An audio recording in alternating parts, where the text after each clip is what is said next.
शैशव एक निरा स्थिति अनेक स्वप्न साकार करनियंती टिकी टिकी तांकर कार्य मध्यरे एठी देखुछंती से एक विशाल पर्वत तैयारी करिबारे केही व्यस्त तो किए घर टे तैयारी करिबारे व्यस्त किए सफा करिबारे व्यस्त तो पिलाटे सुंदर चित्रटे करिबारे व्यस्त कारण समस्ते माटी सहित संपर्कित होइछंती।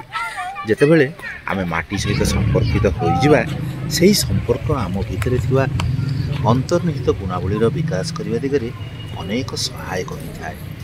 एई पिलाटी कोन जानिथिला जे से एई प्रकार सुंदर चित्रटिए करि परिबो करू करू से करिबा। तेनु समस्तंकर दायित्व होची पिलामानक किपरि माटी सहित संपर्कित करि रखिबे।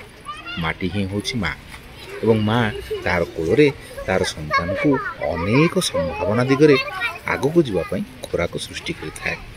केतेबेले से चित्रकर हो जाए तो केतेबेले से एक सुंदर विश्व सृष्टि करिबारे समर्थ होइथाय। केतेबेले पिलामानंकर गहणरे बड़ माने मध्य पिला होई उठंती कारण पिला माने ही तो आम स्वप्न को आगो को नबा पाई साकार करिबारे सहयोग करिथांती। पिलाटीर हाथ धरिबा पिलांक मध्यरे निजको पिलाटीए भली परिगणित करिपारले सेमानंक आडकु उन्मुक्त होई पारिले छोट छोट कथार जो आम भितरे ग्लानी क्लेश दुख एवं अनेक चिंता घाड़ी जाई थाए से समस्त वेदनारु दूर होबा पाई केवल शिशु ही होउछन्ते एकमात्र मार्ग। कारण शिशु होउछन्ते अमाप संभावनार स्रोत, शांतिर स्रोत, समतार स्रोत एवं यही समस्त संभावनार स्रोत। तेणु आसतु पिलांक भितरे पिला होई उठिबा प्रत्येकटी पिला भितरे थिबा माप संभावना को किपरि भाबरे साकार करि परिबा से दिगरे निजको नियोजित करिबा।